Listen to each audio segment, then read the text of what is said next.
Hi, welcome to Kiran TV. Harirama Jogaiah garu 86 ఏళ్ల వయసు, సుదీర్ఘ రాజకీయ ప్రస్థానం, 4 సార్లు ఎమ్మెల్యే, ఒకసారి లోక్సభ సభ్యులుగా, హోంమంత్రిగా కూడా పనిచేసిన అనుభవం ఉంది. ప్రస్తుతం పవన్ కళ్యాణ్ ముఖ్యమంత్రి కావటం, రాష్ట్రానికి జనసేన ఆంధ్రప్రదేశ్ రాష్ట్రంలో అధికారంలోకి రావటం అనే లక్ష్యాలుగా ఆయన పనిచేస్తూ ఉన్నారు. అనేక అంశాలు పవన్ కళ్యాణ్ దృష్టికి, అలాగే రాజకీయాల్లో తలపండిన మేధావుల దృష్టి కూడా ఆలోచింపచేసే విధంగా లేఖలు రాస్తూ ప్రజలను కూడా తన బహిరంగ లేఖల ద్వారా జాగృత పరుస్తున్న హరిరామ జోగయ్య గారు తాజాగా రాసిన లేఖ కాస్త కలకలం సృష్టించిందని చెప్పాలి. వాస్తవానికి ఆయన రాసిన లేఖ తర్వాత పవన్ కళ్యాణ్, చంద్రబాబులు భేటీ అవ్వటం కూడా ఒక రకంగా ప్రాధాన్యత సంతరించుకుంది. ఆ లేఖలో ఆయన పలు అంశాలు ప్రస్తావించారు. ముఖ్యంగా పవన్ కళ్యాణ్ ఆయన కలిసిన తర్వాత వాళ్ళ మధ్య జరిగిన చర్చలకు సంబంధించిన సారాంశాన్ని ఆయన వివరించారు. ఆ సారాంశం తర్వాతనే పవన్ కళ్యాణ్, చంద్రబాబు భేటీ అవడంతో వాస్తవానికి ఒక రోజంతా కూడా దాని మీదనే మీడియా ఛానళ్ళన్నీ కూడా కేంద్రీకృతం చేశాయి. ప్రస్తుతం మనతో పాటు మనం హరిరామ జోగయ్య గారి ఇంట్లో ఉన్నాం. ఆయనతో ఒకసారి మాట్లాడే ప్రయత్నం చేద్దాం. ముందుగా సంక్రాంతి శుభాకాంక్షలు. నమస్తే అండి. సార్, మీరు లేఖ రాయటము, ఆ లేఖ తర్వాత చంద్రబాబు పవన్ కలవటము యాదృచ్ఛికమా, లేకపోతే మీ లేఖ రాసిన ఎఫెక్ట్ తర్వాత దాన్ని మీద చర్చించడానికి వాళ్ళిద్దరు కలిశారని మనం భావించాలా? దానికి నేను ఎటువంటి సమాధానం చెప్పలేదండి.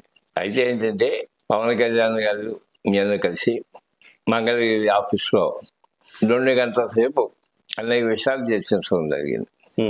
దాని తర్వాత ఏం చర్చించాము అక్కడ, దాని పర్యవసానం ఏంటి అనేటువంటిది ప్రజలకి చెప్పడం అవసరంగా నేను భావించి నేను ఆ ప్రకటన రిలీజ్ చేయడం జరిగింది. దాంట్లో నేను చేసిన రిలీజ్లో, ఆ ప్రకటనలో అక్షరాలా అక్కడ మాకు ఏం జరిగింది మా ఎదురుగా ఆ అంశాలనే అక్కడ నేను ప్రస్తావించాను. అయితే నా ఉద్దేశం, నేను ప్రకటించిన విషయాల్లో ఆధారంగా వీళ్ళిద్దరూ చర్చించుకోవాల్సిన అవసరం ఏర్పడిందని చెప్పేసి నేనేం అనుకోవట్లా. ఓకే, అది యాదృచ్ఛికంగా అయి ఉంటుంది వాళ్ళిద్దరూ కడతాం అనేటువంటి. ఎందుకంటే అయితే మా చర్చల్లో వచ్చిన అంశాలు కూడా వాళ్ళ చర్చలో ప్రాధాన్యం వహించే అవకాశం. ఎందుకంటే సార్, మీరు అందులో 2-3 అంశాలు ప్రస్తావించారు. ఒకటి ఏంటంటే 40 సీట్లకు తగ్గకుండా తీసుకోవాలని మాట తీసుకున్నాను అనేది ఒక అంశము. రెండోది 2.5 సంవత్సరాలు ముఖ్యమంత్రి పదవి అనేది తీసుకోకపోతే ఓట్లు ట్రాన్స్ఫర్ అవ్వేమోనని ఒక సందేహాన్ని వ్యక్తం చేశారు. ఈ 2 చాలా కీలకమైన అంశాలు. ఈ రెండు అంశాలు మీరు ప్రతిపాదించిన తర్వాత, ముఖ్యంగా నిన్న వెళ్ళిన తర్వాత వాళ్ళు చర్చించిన అంశాల మీద కూడా మీడియాలో వచ్చిన వార్తలు ఏంటంటే సీట్ల అంశాలు మాట్లాడుకున్నారు, రకరకాల ఉమ్మడి మేనిఫెస్టో గురించి మాట్లాడుకున్నారు. అంటే వాస్తవంగా మీరు చెప్పిన అంశాలన్నీ కూడా అక్కడ చర్చకు వచ్చాయి. అవును. సో పవన్ కళ్యాణ్ మీరు చెప్పిన అంశాలతో ఏకీభవించారా? నేను రాసిన దాంట్లో ప్రతి విషయం అక్కడ ఏం మాట్లాడుకున్నాం రాశానండి. అసలు విషయం ఏంటంటే అధికార పంపిణీ. ఈవేళ ప్రతి జన సైనికుడు ఏం కోరుకుంటున్నాడంటే, జన సైనికుడే కాదు, పవన్ కళ్యాణ్ ముఖ్యమంత్రి అవ్వాలని, లేకపోతే ప్రస్తుతం జరుగుతున్న పరిపాలనలో మార్పు కావాలని కోరుకుంటున్నటువంటి ప్రజానీకం అంతా కూడా జనసేన ముఖ్యమంత్రి అవ్వాలని కోరుకుంటున్నారు. ఓకే, ఒక నీతివంతమైనటువంటి పరిపాలన ఈవేళ అవసరం. మార్పు అనేటువంటిది ఏ రూపంగా కావాలని కోరుకుంటున్నారు? ఈ మధ్య కాలంలో పరిపాలన సాగిస్తున్నటువంటి అనేక పార్టీలు దోచుకోవడానికి, దాచుకోవడానికి అలవాటు పడిపోయారు. అటువంటి పార్టీల నుంచి ఓ మార్పు కోరుకుంటారు. అది జగన్మోహన్ రెడ్డి పరిపాలన అంటే, అంత ముందు పరిపాలన చేసినటువంటి పార్టీల యొక్క పరిపాలన అంటే, వాటి నుంచి మార్పు కోరుకుంటున్నారు. ఇవాళ యువత అంతా కూడా పర్టికులర్గా ఒక నీతివంతమైనటువంటి పరిపాలన కావాలని కోరుకుంటున్నారు.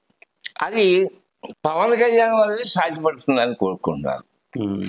అయితే అది ఒక్కడి వల్ల సాధ్యమా?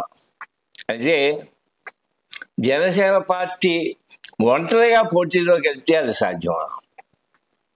ఈ సాధ్యాలు కూడా మనం ఆలోచించుకోదలుచుకుంటే ఓకే, కష్టం అండి. ఒంటరిగా వెళ్ళి ఓకే. కావలసినటువంటి సీట్ను సంపాదించడం అనేటువంటిది ఆ పాసిబిలిటీ లేవు. ఓకే. అది జనసేనకే కాదు, తెలుగుదేశానికి కూడా లేదు. తెలుగుదేశం కూడా ఒంటరిగా వెళ్ళి ఇవాళ అందరం ఎక్కే నుంచి పరిపాలన చేపట్టగలిగే పరిస్థితి లేదండి. జనసేన సపోర్ట్ ఉంటేనే తెలుగుదేశం, తెలుగుదేశం సపోర్ట్ ఉంటేనే జనసేన కరెక్టే వెళ్ళి పరిపాలన దక్కించుకునే అవకాశం ఉంది. ఓకే. అలాంటి పరిస్థితుల్లో అది కూటమి తప్పదు. కూటమితో ఈవేళ ప్రధాన కోరుకుంటున్నది, లేకపోతే యూత్ కోరుకుంటున్నది ఏంటంటే పవన్ కళ్యాణ్ ముఖ్యమంత్రి అవ్వాలి. ఓకే. అంటే తెలుగుదేశం జనసేన కూటమి రేపు విజయాన్ని సాధిస్తే, పరిపాలన ఏర్పాటు చేస్తే ఉమ్మడిగా, దీంట్లో పవన్ కళ్యాణ్ ముఖ్యమంత్రి అవ్వాలనేది ఇవాళ యూత్ యొక్క ఆశయం.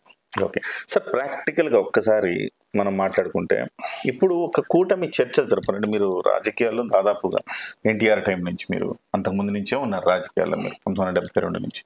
సో నేనేమంటున్నానంటే, ఒక బలమైన పార్టీ ఇంకొక చిన్న పార్టీతో పొత్తు పెట్టుకునేటప్పుడు ప్రాతిపదిక ఏముంటుంది సార్? గతంలో వాళ్ళు సాధించిన ఓట్లే ప్రాతిపదిక ఉంటుంది కదా. వాళ్ళు సాధించిన ఓట్లు 6.5%, 7% వరకు అనుకుందాం.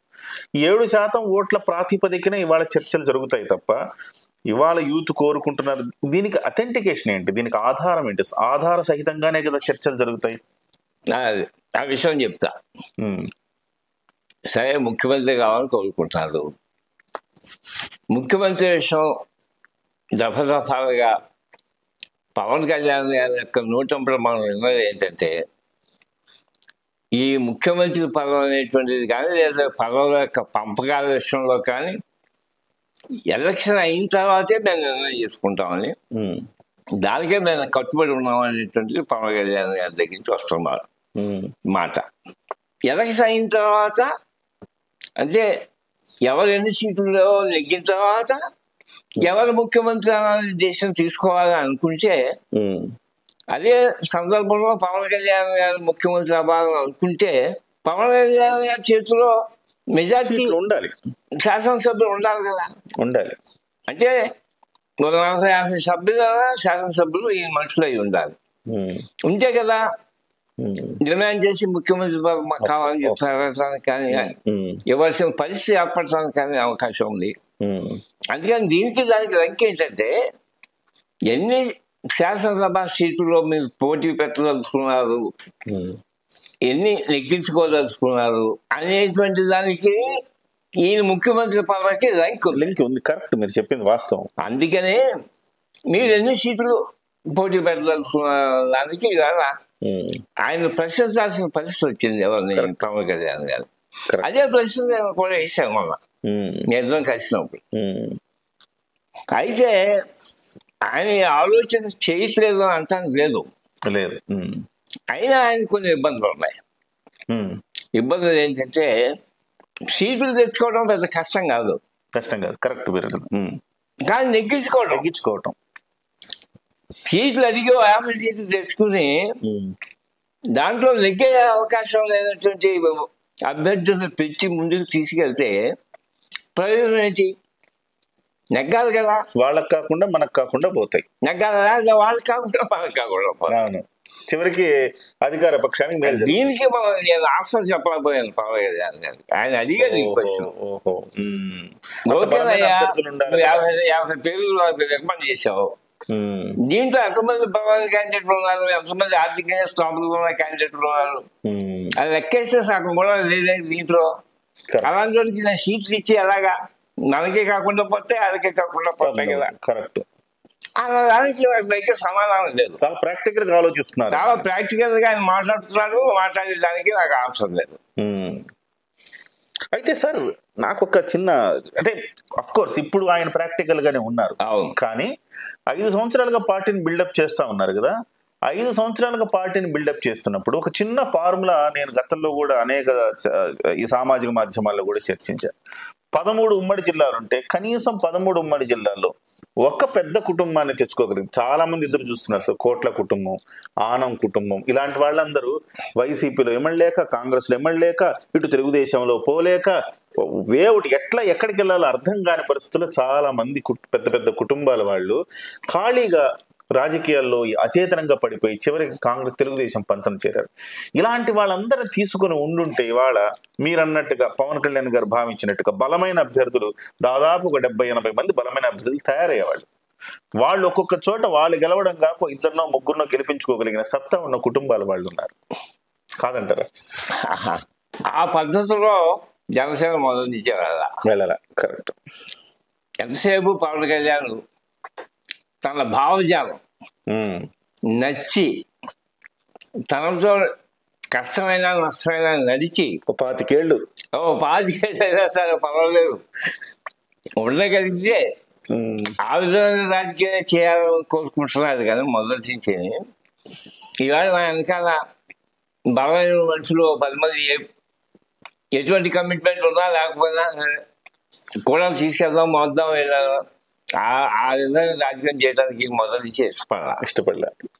అందుకనే మీరు అనుకున్నటువంటి క్యారెక్టర్ ఈయన దగ్గర రాకుండా పోయింది.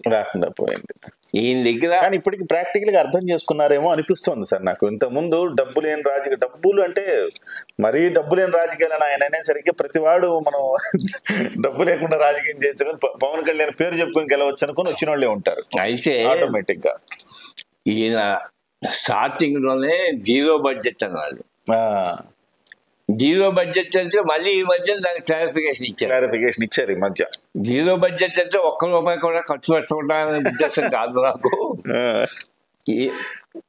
ఈవెన్ రూల్స్ ప్రకారమైన ప్రతి నియోజకవర్గంలో 16 లక్షలు అంతా ఖర్చు పెట్టే అవకాశం ఉంది.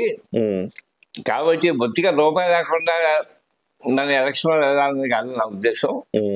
అదే ఖర్చు అనేది ఎలాగ తప్పే విషయం కాదు. అందుకని ఉన్నంతలో మనం ఖర్చు పెట్టగలగాలి. అప్పుడే మనం నెగ్గించుకుని బయటగలుగుతాం. ఒకటి. రెండోది ఏంటంటే అవతల అపోజిషన్ పార్టీస్ అంటే ప్రస్తుతం అపోజిషన్ అయితే అధికార పక్షం అపోజిషన్ అంతే. ఏదో ప్రతిపక్షం ఉంటే అది అధికార పక్షం. వాళ్ళ పరిస్థితి ఎలా ఉంది? రేపు ఎలక్షన్స్ లో ఓటికి 2,000-5,000 రూపాయల దాకా ఖర్చు పెట్టడానికి రెడీగా ఉన్నారు. అవును. అలాంటి పరిస్థితిలో అలాంటి పార్టీని ఎదుర్కోవాలంటే యువతలు కూడా ఎంతో కొంత ఖర్చు పెట్టాల్సిన నష్టం ఉంది కదా సార్. ముళ్ళుతోనే తీయాలి కదా, తప్పదు కదా. అందుకని ఆ పరిస్థితిలో ఆర్థికంగా బలమైనటువంటి క్యాండిడేట్లు అవసరం అనేటువంటి ఫీలింగ్ ఈవేళ పవన్ కళ్యాణ్లో ఉంది అంటే దానికి కాదనే పరిస్థితి మనం లేదు. అంతే. కరెక్ట్ మీరు అన్నది. మనం కాదనలేము. Practical situation. ఏదో 10 సంవత్సరాల నుంచి సేవ చేస్తున్నాను కదా, జనసేన తిరుగుతున్నాను కదా, నాకు మీ టికెట్ ఇవ్వకపోతే ఎట్లాగా అని ఎవరైనా ప్రశ్నిస్తే దానికి సరైన సమాధానం లేదు. ఎందుకంటే సీట్లు ఇచ్చి ఓడిపోవడానికి కాదు, నెగ్గాలి. అందుకని నాకు నెగ్గే క్యాండిడేట్లు కావాలి, బలమైన క్యాండిడేట్లు కావాలి. అది ఎంతవరకు సాధ్యమో మీరు 40 నుంచి 60 అంటున్నారు. ఎంతమంది నాకు బలమైన క్యాండిడేట్లు దొరికితే అంతమంది సీట్లు నేను తెచ్చుకుంటా అన్నది ఆయన సమాధానం. నిజమే, వాస్తవం. దానికనే కావాలని పరిస్థితి. అది 40, 30 లేదా 45 అంటే ఏంటి? క్యాండిడేట్లు తగ్గగలిగిన బలమైనటువంటి క్యాండిడేట్లు జనసేనకి లభ్యమైన సంఖ్యను బట్టే మన సీట్ల యొక్క కేటాయింపు కూడా ఉంటుంది. దానికి అందరం ప్రిపేర్ అవ్వాల్సిందే. ప్రాక్టికల్ అంతే. అంతేగాని ఇన్ని సీట్లే అనౌన్స్ చేశారంటే దానికి ఏం చెప్పలేం. ఆయన అడిగిన ప్రశ్నలకు మన దగ్గర కూడా సమాధానం లేదు. ఆయన బాటలో వెళ్లాల్సిందే. అయితే 25-30 సీట్లు ఆ రూపంగా పోటీలు పెట్టడం జరిగిందే అనుకోండి. దాంట్లో 20 సీట్లే నెగ్గినాయి అనుకోండి. రేపు ఈయన ముఖ్యమంత్రి అవడానికి అవకాశం ఉందా? లేదుగా. లేదు. వాళ్ళకు 100 వచ్చినాయి అనుకోండి, ఎంత అవసరం లేదు కదా. మన అవసరం లేదు కదా. మన అవసరం ఉంటే కదా అంతే మనకి అధికారంలో మనకు కావాల్సినటువంటి పదవులు లభించడానికి. అవును. దీనికి దానికి రంక్ ఉంది. అందుకని నేను ఆయన గురించి చెప్తా, మీరు సీట్లు మీరు అనుకున్న పత్రంలోనే డెసిషన్ తీసుకోండి. అది 30 40 అన్నారు. నెగ్గే క్యాండిడేట్గా మీ సీట్లు ఇవ్వండి. ఉమ్, మీరు ఎన్ని సీట్లు ఇవ్వాలని గురించి మా ఇబ్బంది పడలేదు. మాకు కావాల్సింది ఏంటంటే, నాకు కాదు, జన సైనికుడికి వాళ్ళకి కావాల్సింది ఏంటంటే, మీరు అధికారంలో సరే వాటా తెచ్చుకోగలగాలి. అది గౌరవప్రదమైనటువంటి హోదాలు అయి ఉండాలి. గౌరవప్రదం అంటే ముఖ్యమంత్రి ఇంకంతగానే ఉంది. మీరు ఇండైరెక్ట్ పరోక్షంగా ముఖ్యమంత్రి, మీరు సీట్లు ఎన్నైనా తెచ్చుకోండి కానీ ముఖ్యమంత్రి అనే పదం రావాలి అనే దాన్ని మీరు ఆయనకి దగ్గరకు తీసుకెళ్లారు. వాస్తవానికి కూడా ఇవాళ సీట్లతో సంబంధం లేకుండా ముఖ్యమంత్రి అంటే ఓట్లు ట్రాన్స్ఫర్ అనేది మీరు చెప్పింది అదే కదా. ఓట్లు ట్రాన్స్ఫర్ అయితే ముఖ్యమంత్రి 5 సంవత్సరాలు మనకి ఇస్తారా? మనమే అడగడం సభ కాదు. పెద్ద ఆయన చంద్రబాబు కూడా గతంలో ముఖ్యమంత్రి చేసి 14 సంవత్సరాలు ముఖ్యమంత్రి చేసి చాలా ఎఫిషియెంట్గా చేసినటువంటి మనిషి. ఆయన్ని ముఖ్యమంత్రి 5 సంవత్సరాలు నేను తీసుకుంటాను ఖాళీగా ఉండటం కూడా సాగు కాదు. అందుకని చెరుసగం పంచుకోవడం తప్పితే ఇంకో అర్థం లేదు. అది చివరికి మీరు 60-70 నుంచి మీరు సీట్లు ఎన్నైనా తీసుకో పర్లేదు కానీ ముఖ్యమంత్రి మాత్రం ఉండాల్సిందే అని తేల్చారు. అయితే ముఖ్యమంత్రిలో వాటా ఇస్తారనే గ్యారంటీ ఏంటి? ఎలక్షన్ అయిన తర్వాత ముందుగా ప్రకటించాలి చంద్రబాబు గారు. అది నేను అడిగింది. నేను డిమాండ్ చేసింది ఏంటంటే, మా చర్చల్లో ఎవరిని పవన్ కళ్యాణ్ గారిని చంద్రబాబు గారిని ప్రకటన చేయమనండి. ఓకే, రేపు ఎలక్షన్ అయిన తర్వాత పవన్ కళ్యాణ్ గారు కూడా నాతో సమానంగా అధికారంలో పంపిణీలో కూర్చుంటాడు, ఆయన సమానమైన పదవిలో ఆయన కూర్చుంటాడు అనేటువంటి మాట ఆయన నోటంపడానే ఉంది. అది చాలు మాకు. అది చాలు. కరెక్ట్ చెప్పారు మీరు. ఆయన ప్రాక్టికల్ గా ఉన్నారు, మీరు ప్రాక్టికల్ గా ఆయనతో మాట్లాడాక ఎంతవరకు మనకు పాసిబిలిటీ ఉంటుందో అంతవరకు అడిగారు. అది ఆయన చెప్పింది. కానీ గురుగారు, ఇప్పుడు అది ముఖ్యమంత్రి పదవి, ముఖ్యమంత్రి పీఠం ఆశించే వాళ్ళకి అర్హత ఉండాలి అంటున్నారు. అర్హత తప్పనిసరే? అక్కర్లేదు. ఎందుకంటే నేను మంత్రి పదవి అనేక మంది క్యాబినెట్లో చేశా. ఎన్టీఆర్ క్యాబినెట్లో మొట్టమొదటి మంత్రి ఏంటంటే హోమ్ మినిస్టర్ చేశా. గ్రేట్. అవును. 2 మాసాలు చీఫ్ మినిస్టర్ ఇన్ఛార్జ్ చేశాను నేను, ఆయన అమెరికా అయినప్పుడు. అవును. అందుకని ఓ ముఖ్యమంత్రి పదవి ఆసక్తి లేకపోతే ముఖ్యమంత్రి పదవి కొనసాగించాలంటే పెద్ద ఎక్స్పీరియన్స్ అవసరం లేదండి. దానికి ఎక్స్పీరియన్స్ ఉన్నటువంటి టీం ఒకటి మన పక్కన కూర్చోబెట్టుకుంటే సరిపోతుంది. కరెక్ట్. మన పాలసీ డెసిషన్స్ మనం చేస్తూ ఎగ్జిక్యూషన్ విషయంలో ఈ ఐఏఎస్ వాళ్ళు ఉంటారు, చీఫ్ సెక్రటరీ వాళ్ళు, అలా ఎక్స్పీరియన్స్ పీపుల్ మన పక్కన కూర్చోబెట్టే వాళ్ళు ఎగ్జిక్యూట్ చేసేస్తుంటారు. మన ఆలోచనలు చెప్తే చాలు, వాళ్ళు దానికి కొంచెం ఇంప్రవైజ్ చేసుకుని తీసుకుంటారు. మనకన్నా బాగా చేస్తారు. అందుకని ప్రతిదీ మనమే రివ్యూ చేసి మనమే ఎగ్జిక్యూట్ చేయాల్సిన నష్టం లేదండి ఈ పరిపాలనలో. లేదు, నా ఎక్స్పీరియన్స్ ప్రకారం. కానీ కామన్ సెన్స్ ఉంటే సరిపోతుంది. అవును, ఆ కామన్ సెన్స్ పవన్ కళ్యాణ్ ఉంది, బ్రహ్మాండంగా ఉంది. ఆయనకి ఎక్స్పీరియన్స్ లేకపోయినా కామన్ సెన్స్ ఉంది. ప్రజల సొమ్మును ఎట్లా భద్రంగా చూసుకోవాలో, ఇది సంపదను ఎలా సృష్టించుకోవాలో. ప్రజలు కోరుకుంటున్న మార్పు ఏంటంటే నీతివంతమైన పరిపాలన కావాలని కోరుకుంటున్నారు. వాళ్ళు కోరుకుంటున్నారు ఇది. ఇంతకుముందు పరిపాలకులు అందరూ కూడా దాచుకోవడంతో సరిపోతుంది. కాబట్టి వాళ్ళు కోరుకుంటున్న మార్పు ఏంటి? నీతివంతమైన పరిపాలన కావాలని కోరుకుంటున్నారు. అది ఒక పవన్ కళ్యాణ్ గారే సాధ్యం అవుతుంది. అందుకని పవన్ కళ్యాణ్ ముఖ్యమంత్రి కావాలని కోరుకుంటున్నారు. సార్, మీరు సహేతుకంగా ఆలోచిస్తున్నారు, చాలా ప్రాక్టికల్ గా పాసిబిలిటీస్ ఉండే స్థాయిలోనే ఆలోచిస్తారు. ఎక్కువగా గొంతెమ్మ కోరికలు ఏమి కాదు ఇవేమి. కానీ సడన్ గా లోకేష్ గారు అంతా బాగున్న వాతావరణంలో పాల గిన్నెలో విషపు చుక్కేసినట్టు గబుక్కను ఒక మాట అనేసి, మా నాన్నగారు చంద్రబాబు ముఖ్యమంత్రి పదే ఇంటర్వ్యూలు వరుసగా ఇచ్చేసి ఆ మాట అనేసరికి చాలా మంది హర్ట్ అయిపోయారు. సో పవన్ కళ్యాణ్ గారు కూడా చివరికి డిఫెన్స్ లో పడాల్సిన పరిస్థితి వచ్చింది. కొంచెం వాతావరణం పాడు చేశాడు ఆయన. చక్కటి వాతావరణం ఉన్న పరిస్థితిలో ఆయన అనవసరంగా ముఖ్యమంత్రి పదవి గురించి ఎత్తి ఏదో అంతా చంద్రబాబు నాయుడే అవ్వబోతున్నాడని చెప్పి, దానికి ఈ ఆమోదం ఉందని చెప్పి అనవసరంగా ఉన్న వాతావరణం పాడు చేశాడు. అయితే అసలు విషయం ఏంటంటే ముఖ్యులు అనుకున్న చంద్రబాబును పవన్ కళ్యాణ్ మాట్లాడుకునే టెస్ట్ సర్వ్ చేస్తారు. అలాగే లోకేష్ గారు చెప్పినట్టుగా జరుగుతుందని అనుకోవాల్సిన పని లేదు. దీన్ని నష్ట నివారణ చర్యలు చేపట్టాల్సింది చంద్రబాబు గారు తప్పనిసరిగా. ఆయన అన్న మాటని ఈ మధ్యకాలంలో తెలుగుదేశం ముఖ్యులు అనుకోండి, దాని లోకేష్ అనుకోండి, ఎంతసేపు తెలుగుదేశం ప్రభుత్వం ఏర్పడుతుంది, దాని చంద్రబాబు ముఖ్యమంత్రి అవుతాడు, ఆయనే పరిపాలన సాగిస్తాడు అంటూ అప్పుడప్పుడు చెప్పులు రావడం మొదలు పెట్టారు. కానీ ఈ మధ్య మార్పు వచ్చిందా? ఈ మధ్య చంద్రబాబు నోటంపట కూడా ఏం మాట్లాడినా పవన్ కళ్యాణ్ జనసేన తెలుగుదేశం ప్రభుత్వం అంటాడు. అవును, ఒక తెలుగుదేశం ప్రభుత్వం అసలు ఆయన ప్రతి పర్యటనలో కండువా మస్ట్ అండ్ షుడ్ వేస్తున్నాడు. జనసేన తెలుగుదేశం ప్రభుత్వం. సో ఆయన జాతర ఆయన పడ్డా, ఆయన తెలివైన వాడు కదా సార్. ఆయన ఏమో మాట్లాడటం ఆశాడు లోకేష్ గారు. అంటే ఒక ఫీలర్ వదిలేరేమో నేను అనుకుంటున్నా. ఇంత చంద్రబాబు గారికి అలవాటు కదా కొన్ని ఫీలర్స్ వదిలి దాని మీద ఎలాంటి చర్చ జరుగుతుందో చూసుకుని దాని మీద తదుపరి చర్యలు తీసుకోవడం అనేది. లేదు, వాళ్ళకున్న ఇబ్బంది వాళ్ళకుంది. అవునా?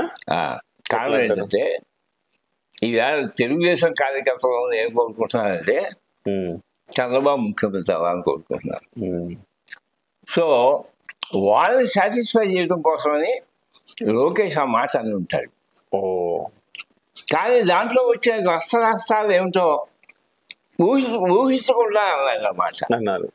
కారణం ఏంటంటే తెలుగుదేశం కార్యకర్తలు చంద్రబాబు ముఖ్యమంత్రి కావాలనుకుంటున్న మాట వాస్తవం.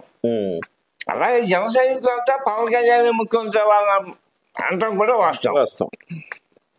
సో ఇద్దరు సాటిస్ఫై అవుతేనే ఓకే ఈ నడక సరిగ్గా నడుస్తుంది, సవ్యంగా నడుస్తుంది. రేపు ఓట్స్ ట్రాన్స్ఫర్ కూడా సవ్యంగా జరుగుతుంది. ఇద్దరు ట్రాన్స్ఫర్ సాటిస్ఫై అవ్వాలంటే ఇద్దరు 5 సంవత్సరాలు ముఖ్యమంత్రి ఒక్కరే చేపట్టలేదు కదా. అవును, అందుకనే మా ప్రతిపాదన ఏంటంటే చెరుకు 2.5 సంవత్సరాలు పెట్టుకోండి. ఆ విధంగా ఇద్దరు ఆ కార్యకర్తలు ఈ కార్యకర్తలు కూడా సాటిస్ఫై అవుతారు. ఓట్లు ట్రాన్స్ఫర్ సవ్యంగా జరుగుతుంది, గ్యారంటీగా నెక్కి మీరు బయటకు రావడానికి అవకాశం ఉంటుంది. ఓకే అనేది గట్టి ప్రతిపాదన. ఓకే సార్, ఇప్పుడు బీజేపీ పొత్తు అనగానే బీజేపీ వాళ్ళనే పదే చాలా సందర్భాల్లో వాళ్ళు అంటున్న మాట ఏంటంటే బీజేపీ అనేది తెలుగుదేశం అనేది ఒక ధృతరాష్ట్ర కౌగిలి. ఆ కౌగిల్లోకి ఒక్కసారి వెళితే క్షీణించిపోతుంటది పార్టీ. దానికి ఉదాహరణ 1995-96లో మేము పొత్తు పెట్టుకున్నాం. అప్పుడు మాకున్న ఓటింగ్ పర్సంటేజ్ కాస్త చివరికి చాలా వరకు డిక్రీజ్ అయిపోయింది. ఇవాళ నోటాతో మేము పోటీ పడే పరిస్థితి వచ్చిందంటే చంద్రబాబు చేసిన డ్యామేజ్ అని వాళ్ళు చంద్రబాబు మీద చాలా కోపంగా ఉంటారు. సో ఇలాంటి ధృతరాష్ట్ర కౌగిల్లోకి ఇప్పుడు పవన్ కళ్యాణ్ కూడా వెళితే పవన్ కళ్యాణ్ రేపు పొద్దున సొంతంగా ముఖ్యమంత్రి అవ్వగలిగేంత మెజారిటీ, సొంతంగా పోటీ చేయగలిగేంత శక్తి తెచ్చుకోగలుగుతాడా, లేకపోతే వీళ్ళలా క్షీణించిపోయే ప్రమాదం ఏమైనా ఉందా? అంటే ఏదంటుంటే తప్పేది కదండి. తెలుగుదేశాన్ని కలుపులు అంతేనే కానీ జనసేన బయటపడే పరిస్థితి లేదు.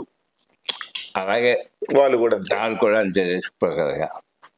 అందుకనే 2 కలిసి ప్రయాణం చేస్తున్నాయి. అయితే దీంట్లో ఒక విషయం ఏంటంటే పవన్ కళ్యాణ్ గారి యొక్క సూత్రం ఏంటంటే ప్రతిపక్షాల ఓట్లు చీరకుండా చూసుకోవడం. ఆ చీరకి లేకుండా చూసుకోవాలనుకుంటే బీజేపీ కూడా ఉండాలి కదా, కూటమిలో ఉండాలి. లేకపోతే బీజేపీని మరీ ఏదో పక్కన పెట్టామనుకోండి మరి కొంత నష్టం తీసుకొస్తారు కదా. ఎందుకంటే అది చిన్న విషయం కాదు. బీజేపీ అంటే మనం ఆ పర్సంటేజ్ 1% ఉండొచ్చు 2019లో. అది ఇవాళ పెద్ద పర్సంటేజ్ లేకపోవచ్చు. కానీ ఇవాళ కేంద్రం యొక్క పరిస్థితి గురించి చూసుకుంటే బీజేపీ రేపు మళ్ళీ లూజ్ చేసే పరిస్థితి కనపడుతుంది. అవును, వాళ్ళకంటూ ఒక ఇది ఉంది, ఒక జనంలో ఒక అభిప్రాయం ఉంది, వాళ్ళకు కూడా ఒక ఓటింగ్ ప్యాటర్న్ ఉంది. ఓకే, కాబట్టి వాళ్ళు కూడా వదిలిపెట్టడం సరైన విషయం కాదండి. అంటే నేను అడిగింది ఈ ధృతరాష్ట్ర కౌగిల్లోకి ఇవాళ పవన్ కళ్యాణ్ వెళ్తే దాన్ని మళ్ళీ వదిలించుకొని తనకు తాను సొంతంగా ఎదగలిగే అంత శక్తియుక్తులు పవన్ కళ్యాణ్ గారికి ఉన్నాయా? అందుకని నేనేమంటున్నానంటే మొదటి 2.5 సంవత్సరాలు చంద్రబాబు గుద్దేద్దాం, ఓకే తర్వాత 2.5 సంవత్సరాలు మనం తీసుకున్నాం. ఓకే రెండోసారి అయితే రెండోసారి వస్తే 2029 కనెక్షన్. ఓహో, చాలా మంది అనుకుంటున్నారు జోగయ్య గారు ఇదేంటి ఇలా అన్నాడు, చంద్రబాబు నమ్మి మొదటి 2.5 ఏళ్ళు ఆయనకి ఇస్తే రెండోసారి 2.5 ఏళ్ళు మనకి ఇస్తాడో ఇవ్వడో తెలియదు కదా, జోగయ్య గారు మొదటే అడగాల్సిందే కదా, ఎందుకు 2.5 సంవత్సరాల తర్వాత 2.5 సంవత్సరాలు అడుగుతున్నారని చాలా మంది సందేహపడుతున్నారు. తర్వాత 2.5 సంవత్సరాలు మన చేతిలోకి వస్తే నెక్స్ట్ 5 years కి మనం కంటిన్యూటీ ఉంటుంది. కంటిన్యూటీ కావాలి. ముఖ్యమంత్రి హోదాలో ఎన్నికలకు వెళ్తాడు, వెళ్తాను, అప్పుడు ఆయన కొంచెం బలంగా ఉంటుంది. అంతే కదా. కరెక్ట్, మీరు అన్నది మీ పాయింట్, ఈ లాజిక్ చాలా మందికి. అందుకని నేను సెకండ్ డే నేను ప్రిఫర్ చేస్తున్నాను. ఆ కమిట్మెంట్ సెకండ్ కే మనకు కావాలని నా ఉద్దేశం. ఓకే, అయితే ఇక్కడ బీజేపీ పొత్తు గతంలో లాగా తెలుగుదేశం పార్టీ బీజేపీ పొత్తు కోసం వెంపర్లాడుతున్నట్టుగా కనబడట్లా. ఎందుకు అంటే అనేక సర్వేలు చేసుకుంటే బీజేపీతో కలిస్తే నష్టమే తప్ప లాభం లేదు, మైనారిటీలు దూరం అవుతారు. అదే సమయంలో జనసేన తెలుగుదేశం వామపక్షాలను కలుపుకుపోతే గనక కొంత బెనిఫిట్ అవ్వచ్చు అనేది కొంతమంది సర్వేలు వాళ్ళు చేయించుకున్న అంతర్గత సర్వేల్లో తేలిందని ఒక వార్త బయటకు వస్తుంది. సో ఈ పరిస్థితుల్లో బీజేపీ ఉండకపోయినా మనకు పర్వాలేదు అనుకునే పరిస్థితుల్లో వాళ్ళు, లేదు బీజేపీ ఉండాలి అని పవన్ కళ్యాణ్ గారు తాపత్రయపడుతున్నట్టుగా ఉంది. ఇటు బీజేపీ కూడా అవసరం అయితే మేము ఒంటరిగానే ఉంటాం అన్నట్టుగా ఉంది. పవన్ కళ్యాణ్ ఇద్దరిని కలపడానికి ప్రయత్నం చేస్తున్నట్టుగా కనపడుతోంది. మీకు ఎట్లా అనిపిస్తుంది సార్? ఎందుకంటే బీజేపీని జనసేన పార్ట్నర్షిప్ చాలా నుంచి ఉంది. అది పార్ట్నర్స్గానే ఉన్నారు యాదాద్రుడే. అలాగే పవన్ కళ్యాణ్ ఎన్డీఏలో సభ్యుడిగా ఉన్నాడు. అందుకని ఒకసారి బీజేపీ వదులుకొని బయటకు పవన్ కళ్యాణ్ వస్తారా, అది సరైన విషయం కాదు. మోరల్ కూడా కాదు, మోరల్గా కూడా సరైన విషయం కాదు. బీజేపీ వస్తానంటే కారణం అనే పరిస్థితి కరెక్ట్ కాదు. వాళ్ళు వస్తానంటే తప్పనిసరిగా ఈ కూటమిలో తీసుకోవాల్సిన నష్టం ఉంది. తెలుగుదేశం ఇష్టమైనా ఇష్టం కాకపోయినా తీసుకోవాలి. బీజేపీని కూడా కలుపుకోవడం చాలా అవసరం. మీరు చెప్పండి, తెలుగుదేశం కలిస్తే ఈ మైనారిటీ ఓట్లు ఇవన్నీ పోతాయి అనేది అపోహన నిజమా? నష్టం జరుగుతుందా, లాభం జరుగుతుందా ఈ కూటమికి? బీజేపీ వస్తే కలిసే ఓట్లు ఎన్ని ఉంటాయో పోయే ఓట్లు కూడా అన్నీ ఉంటాయి. మైనార్టీస్ ఓట్లు ఏమైనా పోతే అవి బీజేపీ తన ఓట్లని హిందుత్వ ఓట్లతో బ్యాలెన్స్ చేస్తుంది. ఓకే, అనుమానం లేదు. ఆ విధంగా నష్టం లాభాలు ఏం లేవు. మనకు బీజేపీ వచ్చిన లాభం లేదు, బీజేపీ నష్టం కూడా లేదు. కానీ ఇప్పుడు అధికారులను ఎలక్షన్ కమిషన్ అనుకూలమైన అధికారులను వేసుకోవచ్చు కేంద్రంలో ప్రభుత్వం అనే మాట అంటున్నారు కదా, అది ఉంది. అదొక అడ్వాంటేజ్. బీజేపీ అడ్వాంటేజ్ అయితే ఎలక్షన్ ఇరిగేషన్ లో మనకి చాలా అడ్వాంటేజ్ వస్తుంది. Okay okay okay. అదే కాకుండా ఎలక్షన్ తర్వాత వీళ్ళు నెగ్గిన తర్వాత వీళ్ళు ఇచ్చిన హామీలు నెరవేర్చాలంటే సెంటర్ యొక్క కోఆపరేషన్ కావాలి కదా. ఇవాళ ఏం కనపడుతుంది, ఖచ్చితంగా సెంటర్లో బీజేపీయే పరిపాలన సాగిస్తుంది ఇవాళ ఇండికేషన్. అవును, అందుకని దాన్ని ఇవాళ ముద్దుకోవడం సరైన విషయం కాదు. రేపు పొద్దున గెలిచిన తర్వాత అయినా సత్సంబంధాలు అవసరం కాబట్టి మనకు కావాల్సిన నిధులు విధులు అన్ని ఆ దృష్టిలో పెట్టినైనా మనం బీజేపీని వదిలిపెట్టడానికి లేదు. కరెక్ట్ చెప్పారు, కరెక్ట్ చెప్పారు సార్. ఇప్పుడు మీరు 86 ఏళ్ల వయసు సార్, మీకు రోజు తాపత్రయం, మీ తాపత్రయం రోజు ఇదే కనబడుతుంటది రాష్ట్ర రాజకీయాల గురించి. ఇందులో మీ స్వార్థం ఏమీ లేదు. చివరికి మీ అబ్బాయికి కూడా టికెట్ అడగలేదు మీరు, దాన్ని కూడా పక్కన పెట్టారు. కేవలం పవన్ కళ్యాణ్ ముఖ్యమంత్రి లేకపోతే ఈ రాష్ట్ర రాజకీయాల మీదనే మీరు కూర్చొని లేఖలు రాసి అవన్నీ కూడా జాగృత పరుస్తూ ఉన్నారు. ఏంటి సార్ మీ లక్ష్యం ఏంటి? ఎందుకు మీరు ఇంత తాపత్రయపడుతున్నారు? నాకేదో పవన్ కళ్యాణ్ గురించి కాదండి, నాకు బేసికల్గా బడుగు రాజ్యాధికారం గురించి. ఓకే, సంవత్సరాల తరబడి 2 కులాలు ఈ రాష్ట్రాన్ని పరిపాలన చేస్తున్నాయి. అది రిజన్ అనేది లేదా కమల అనేది.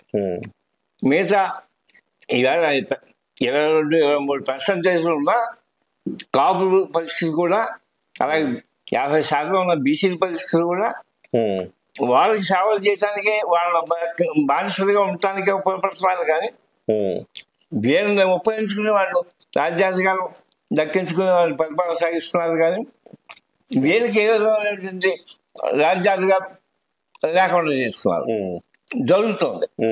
ఆ బానిసత్వాల నుంచి బయటపడాలంటే ఏమైనా సరే బడుగు బలహీన వర్గాలు రాజ్యాధికారం దక్కించుకోవాలనేటువంటి సిద్ధాంతం నాకు బాగా ఓకే, అందులో మీకు దొరికిన ఆయుధం పవన్ కళ్యాణ్. ఒకప్పుడు చిరంజీవి అనుకున్నాను, అది కుదరదా. ఈవేళ మళ్ళీ ఈయన వచ్చాడు పవన్ కళ్యాణ్, అందుకని ఇతను వెనకాల నా సపోర్ట్ అంతా ఇవ్వడానికి నా ప్రయత్నం చేస్తున్నాను. ఓకే, కానీ మీరేమో కాపు సంక్షేమ సేన అని పెట్టారు. పవన్ కళ్యాణ్ గారిని మీరు కాపు సంక్షేమ సేన అధినేత హోదాలో ఆయన కలుస్తున్నారు. సో ఇప్పుడు ఒక మొత్తం అందరి వాడు కావాల్సిన నాయకుడిని ఒక కులానికి కట్టేస్తే అది నష్టమా లాభమా? కాపులతోటే రాజ్యం చేయమని పవన్ కళ్యాణ్ గారికి నేను ఏ ఉపదేశం చేయట్లా, ఏ సలహా చేయట్లా. ఓకే ఓకే, అన్ని కులాలను చేసుకోవాలనే నా ఉద్దేశం. ఓకే, జనసేనకి సపోర్ట్ చేస్తున్నది అనేక మంది కులాలు ఉన్నారు. కాపులు ఉన్నారు, బీసీలు ఉన్నారు, ఎస్సీలు ఉన్నారు, మైనార్టీలు ఉన్నారు. అన్ని కులాల్లో కూడా ఇవాళ కాపు జనసేనకి సపోర్టర్స్ ఉన్నారు. జనసేనకి సపోర్టర్స్ లో ఉన్నటువంటి కాపుల యొక్క సంక్షేమం కోసం వాడు ఒక సంస్థను ఏర్పాటు చేసుకోవడం తప్పే లేదు. కాపులు ఒక సంక్షేమ సంస్థను ఏర్పాటు చేసుకుని సెపరేట్ గా వాళ్ళ సంక్షేమం గురించి వాళ్ళ ప్రయత్నం చేసుకోవడం అవసరం. అలాగే కాపులే కాదు, ఈ బీసీలు కూడా సంక్షేమ సంస్థను ఏర్పాటు చేసుకోవాలి నా ఉద్దేశం.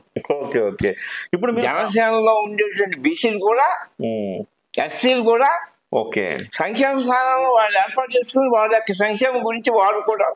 ఓకే, ఇప్పుడు మీరు అంటున్నది జనసేనకు సపోర్ట్ చేసే కాపుల సంక్షేమం కోసం ఈ కాపు సంక్షేమ సేన, మిగతా వైసీపీకి సపోర్ట్ చేసే కాపులు అలా చాలా గ్రూపులు ఉన్నాయి. వాటి కాపుల్లో ఎవరి సంఘాలు అనుకున్నాయి. ఓకే, మా సంఘం ప్రత్యేకించి జనసేనకు సంబంధించిన సంఘం. జనసేనలో ఉండేటువంటి కాపుల యొక్క సంక్షేమం కోసం ఈ సంఘం పెట్టాం. ఇప్పుడు వైసీపీకి సంబంధించి ఉన్న సంఘాలు కూడా ఉన్నాయా సార్? ఉన్నాయి కదా, ఉన్నాయా సార్? ఉన్నాయి, పేర్లు ఉన్నాయి. మొన్నదాకా పద్మనాభం గారు ఇచ్చేసే సంఘం అదే జేఏసీ, కాపు జేఏసీ. అది వైఎస్ఆర్సీపీకి అనుబంధం కూడా. సో అందుకే మీరు ఇది ఏర్పాటు చేయాల్సిన ఆవశ్యకత వచ్చింది. ఓకే ఓకే, అయితే ఇప్పుడు అది లేదు. ఆ సంఘం ఆల్మోస్ట్ పద్మనాభం గారు రాజ్యాంగం తీసి బయటకు వచ్చేసేటప్పటికి ఆ సంఘం అంతా కూడా గవర్నమెంట్ గారు చదవరంగా. కానీ మళ్ళీ ఈ మధ్య సంక్షేమ కాపు చేసి సమావేశం పెట్టారు కదా, ఎవరో పెట్టుకుంటారు. కాపునాడు ఒకరు అంటారు, సుబ్రహ్మణ్యం అని ఒక ఆయన కాపునాడు అధ్యక్షుడు అంటాడు. ఇదివరకు మీడియా నక్షత్రాలు ఉండేవాళ్ళు. అన్ని చిన్న సంఘాలండి. ఇప్పుడు మా సంఘానికి అన్ని నియోజకవర్గాల్లో కమిటీలు ఉన్నాయి, మాకు కొన్ని పాలసీస్ ఉన్నాయి. మేము రాజ్యాధికారంతో పాటు కాపుల యొక్క సంక్షేమం కోరి అనేక రకాలుగా మేము ప్రయత్నాలు చేస్తున్నాము. రిజర్వేషన్స్ ఇష్యూ తీసుకున్నాం. ఇవాళ హైకోర్టులోకి వెళ్ళాం, హైకోర్టులో పోరాటం చేస్తున్నాం. కాపులు ఒక పక్కన కాపుల సంక్షేమాన్ని కోరుతూ పనిచేస్తూ కూడా రెండో పక్కనేమో బడుగు బలహీనవర్గాలకి రాజ్యాధికారం కావాలనేటువంటి దిశగా పవన్ కళ్యాణ్ సపోర్ట్ ఇస్తున్నాం. ఇప్పుడు పవన్ కళ్యాణ్ గారికి ముఖ్యమంత్రి పదవి వస్తే అది కాపులతో పాటు బడుగు బలహీన వర్గాలకు కూడా వచ్చినట్టుగా భావించాలా? అంతే కదా. ఓకే, ఈవేళ కాపులు ఒక్కళ్ళే రాజ్యాధికారం చేపట్టడం కష్టపడి జరిగేది కాదు. కాపులు ఒక్కరి వల్లే అయ్యేది కాదు. వాళ్ళందరూ కలిస్తేనే, ఎస్సీలు అందరూ కలిస్తేనే, బడుగు బలహీన వర్గాలు అందరూ కలిస్తేనే రాజ్యాధికారం తెచ్చుకునే అవకాశం ఉంది. కానీ ఒక్క కాపుల వల్ల కాదు. అది కాదు సార్. నాకు ఒకటి అర్థం కానిది అంటే రాజ్యాధికారం అంటుంటాం కదా సార్. ఇప్పుడు పవన్ కళ్యాణ్ గారు ముఖ్యమంత్రి అయ్యారనుకోండి, కాపులకు ప్రత్యేకంగా ఏమైనా ప్రయోజనాలు ఉంటాయా, లేకపోతే బడుగు బలహీన వర్గాలకు ప్రత్యేకంగా ఏమైనా ప్రయోజనాలు ఉంటాయా? ఎప్పుడు ఎవరైనా కానీ ఆ 10 మంది కాంట్రాక్టర్లు, ఆ 10 మంది పెద్ద బడాబాబులకి దొరుకుతుంది కాబట్టి తప్ప. ఇప్పుడు రెడ్లు ఉన్నారు, రెడ్లలో కూడా చిన్న స్థాయి వాళ్ళు ఉన్నారు, కమ్మల్లో చిన్న స్థాయి వాళ్ళు ఉన్నారు. మా పాలసీ ఏంటంటే సంక్షేమం జనాభా ప్రాతిపదికన జరగాలి. కాపులకు జనాభా ఎంత ఉంటే ఆ ప్రపోర్షనట్ గా వీడికి, బీసీ ప్రపోర్షనట్ గా వాడికి, ఎస్సీ ప్రపోర్షనట్ గా వాడికి. పదవులు కూడా అంతే, దామాషా ఎవరి నిష్పత్తిలో వాడికి.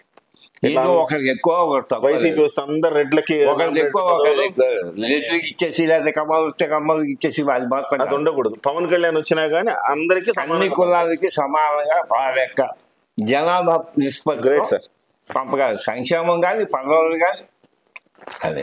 Great sir. అదే మా పాలసీ. Right sir. సార్ ఇప్పుడు మీరు మీ మొదటి ఆయుధం చిరంజీవి గారు ఈ లక్ష్య సాధనలో, రెండవ ఆయుధం పవన్ కళ్యాణ్ గారు. వీళ్ళిద్దరిని మీరు చాలా దగ్గరగా చూశారు. మీరు రాజీనామా చేసి కాంగ్రెస్ పార్టీకి అప్పట్లో 2014లో 2009లో చిరంజీవి గారు పార్టీ పెట్టంగానే పార్టీలోకి వచ్చారు. మీరు వీళ్ళని దగ్గరగా అబ్జర్వ్ చేశారు కదా, ఏమిటి మీ అబ్జర్వేషన్స్ వీళ్ళిద్దరి మీద? వాళ్ళ వ్యక్తిత్వాలు కావచ్చు, వాళ్ళ రాజకీయ పోరాటాలు కావచ్చు, వాళ్ళ రాజకీయ ఐడియాలజీ కావచ్చు. అంటే చిరంజీవి గారు స్వతహాగా రాజకీయ లక్షణాలు లేవు ఆయనకి. ఆయన నాకు తెలిసినంత వరకు ఆయన పార్టీ పెట్టడానికి కూడా కారణం Pawan Kalyan. Okay.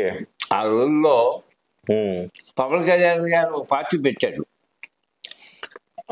Common men protection సంస్థ పెట్టారు. అవును. దాని ద్వారా రాజకీయాల్లో రావాలని అనుకున్నారు ఆయన. అనుకున్నారు. ఆయన పవన్ కళ్యాణ్ గారు రాజకీయాల్లో రావటం ఇష్టం లేదు చిరంజీవి గారికి. ఓకే. ఒంటరిగా రాజకీయాల్లో రావటం ఇష్టం లేదు. అయినా సరే ఆయన ఒత్తిడి ఎవరు సరే రాజకీయాల్లో కావాలి, ఆయన కోరిక తీర్చడం గురించి ఈయన పార్టీ పెట్టాడు. ఓకే. చిరంజీవి గారు సరే, ఈయన స్టార్ట్ చేసి ఇనిషియేట్ చేసి ఆయనకి ఇద్దాంలేనా తర్వాత అనుకోని ఉండొచ్చు సపోర్టివ్ గా. ఆయన ఒక్కడే పంపించడం ఇష్టం లేక రాజకీయాల్లోకి తను ఇనిషియేట్ చేసి తను పార్టీ పెట్టి పవన్ కళ్యాణ్ కూడా పక్కన పెట్టుకుని రాజ్యాధికారం సంపాదించడం గురించి ప్రయత్నం చేశాడు. సరే, ఏదో కారణాలలో ఫెయిల్ అయ్యాడు. ఎందుకంటే ఆ రోజుల్లో పార్టీ పెట్టడం సరి అయినటువంటి సమయం కాదు అది. ఎందుకంటే రాజశేఖర రెడ్డి గారు కొన్ని సందర్భాల్లో పేదవాడికి అనేకమైనటువంటి పథకాలను ప్రవేశపెట్టి బాగా పాపులర్ గా ఉన్నాడు. అవును. గ్యాప్ లేదు అక్కడ. గ్యాప్ లేకపోతే సరే అనవసరంగా ఇలా ఆ పార్టీ పెట్టాడు చిరంజీవి గారు. అది సక్సెస్ కాలేకపోయాడు. 2014 వరకు కాకుంటే సీన్ ఇప్పుడు కంటిన్యూ అయి ఉంటే అదే పార్టీ వేళ దాకా నడిచి వేళ రాజ్యాధికారం చేతిలో పట్టుకుని ఉండేవారు. ఇప్పుడు ఆయన దాన్ని వెనక్కి వచ్చేసి అది పవన్ కళ్యాణ్కి ఇచ్చేసి ఉంటే పోయేది కదా అప్పట్లో. అప్పుడు సరే, అందుకనే మళ్ళీ పవన్ కళ్యాణ్ గారు మాత్రం వదిలిపెట్టకుండా ఆయన వదిలిపెట్టకుండా మళ్ళీ పార్టీ పెట్టి వేళ జనంలోకి వచ్చాడు ఆయన. ఓకే. ఇప్పుడు మీరు వ్యక్తిత్వాలు చూసారు కదా, రాజకీయాలు కానీ పవన్ కళ్యాణ్ గారు రాజకీయ పనికి వస్తాడా? పనికి వస్తాడు. ఆ పోరాట పట్టి ముందు అనుమానం ఏంటి మీకు?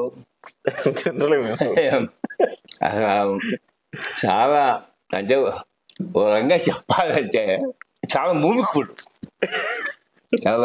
పవన్ కళ్యాణ్. ఎవరు సరే పట్టుకుని వదిలిపెట్టే రకం కాదు. దాన్ని మోసకత్వం అంటాం. కావాల్సిందే రాజకీయాల్లో. కావాల్సిందే, ఆ లక్షణం కావాల్సిందే.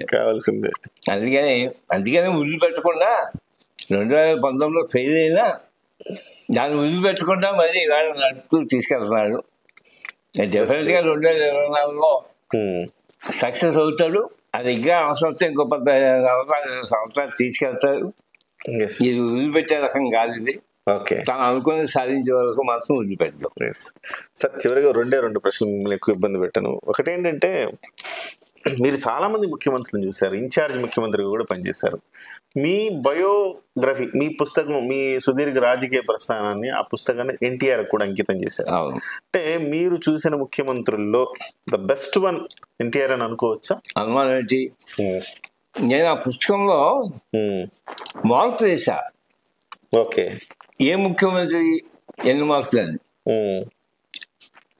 అది పరిపాలన విషయంలో ఒకటి, నీతి నిజాయితీ విషయంలో ఒకటి, 2 రకాలుగా మార్క్స్ తెలుసుకుంటా వచ్చా.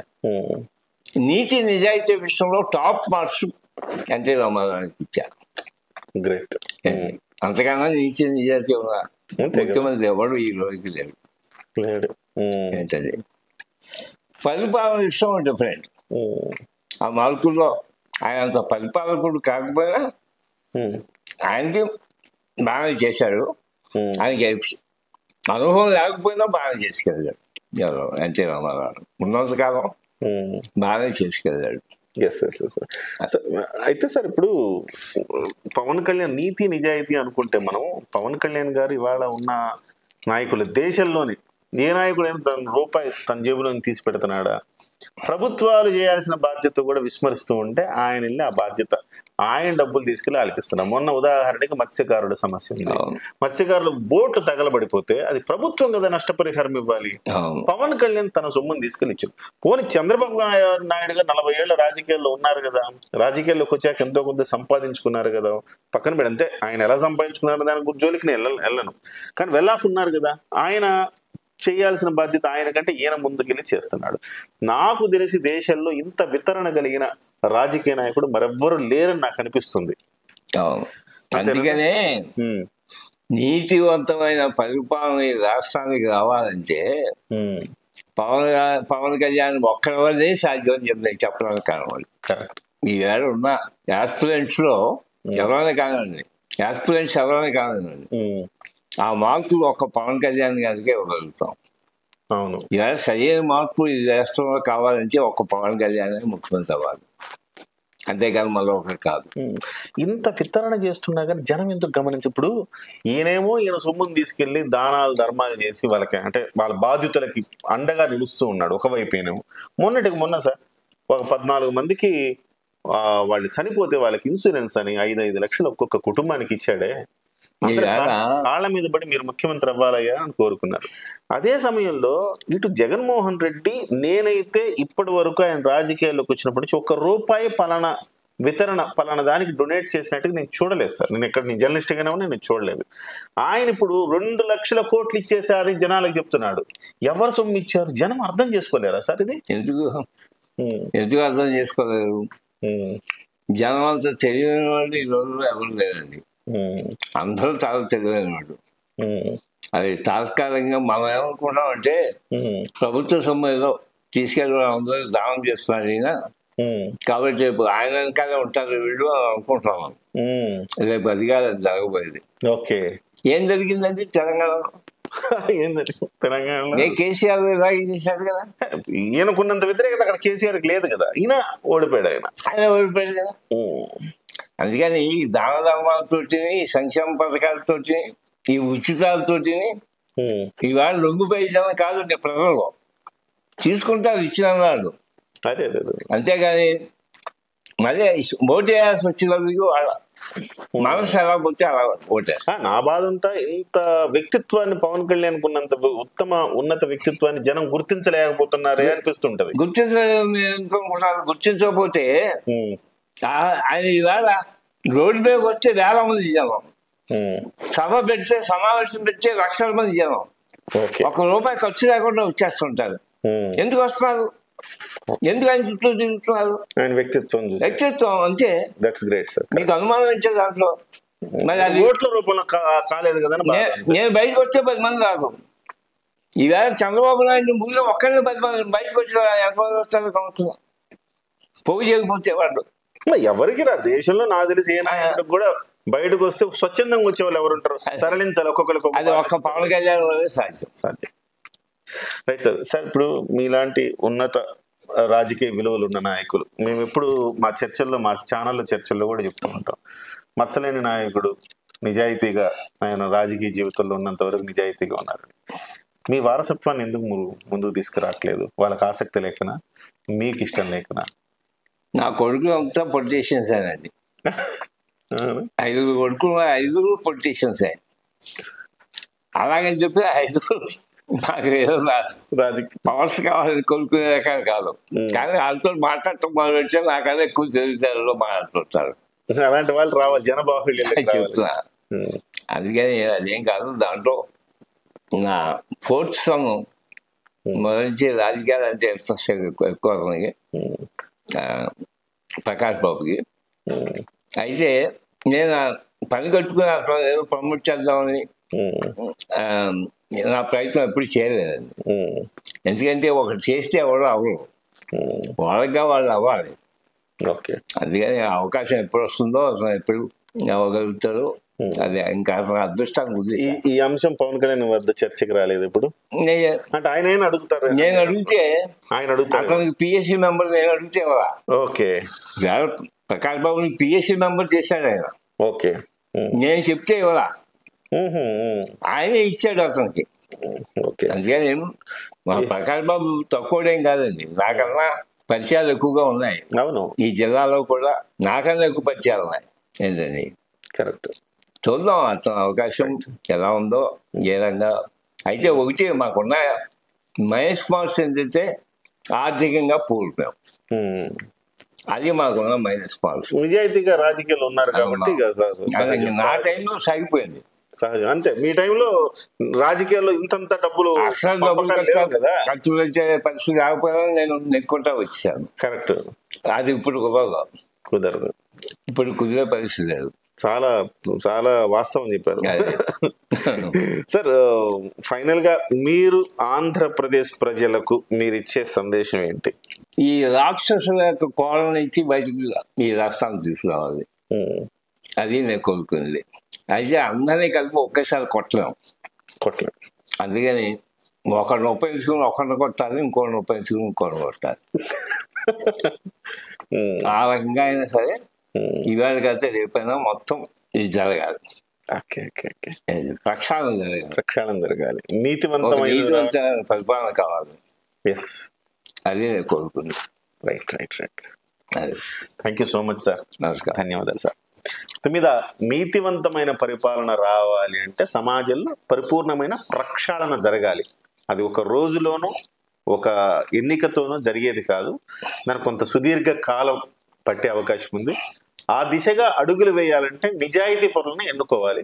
ప్రతి ఒక్కళ్ళు తమ ఓటు హక్కు వినియోగించుకోవాలి. ఫస్ట్ ఓటు హక్కు వినియోగించుకునేటప్పుడు ప్రలోభాలకు లొంగకుండా వ్యక్తిత్వం చూడండి, నిజాయితీగా ఉండే వ్యక్తులు ఎవరో చూడండి, వాళ్లకు ఓటేయండి. తద్వారా సమాజంలో మార్పు. మనం ఎక్కడో సాఫ్ట్వేర్ ఉద్యోగం చేసుకుంటూను, లేకపోతే ఇంకో వ్యాపారము ఉద్యోగాలు చేసుకుంటూ సమాజం ఇట్ట తయారైంది అట్ట తయారైందని మనం అనుకుంటూ ఉంటాం కదా. అలా కాదు, మనవంతు బాధ్యతగా మనం కూడా ఆ ప్రక్షాళన దిశగా అడుగు వెయ్యాలి అని హరిరామ జోగయ్య గారు కోరుకుంటున్నారు. చూద్దాం ఎంతవరకు అది సాధ్యమైందో, 2024లో ఎలాంటి పరిణామాలు జరుగుతాయో చూద్దాం. నమస్కారం.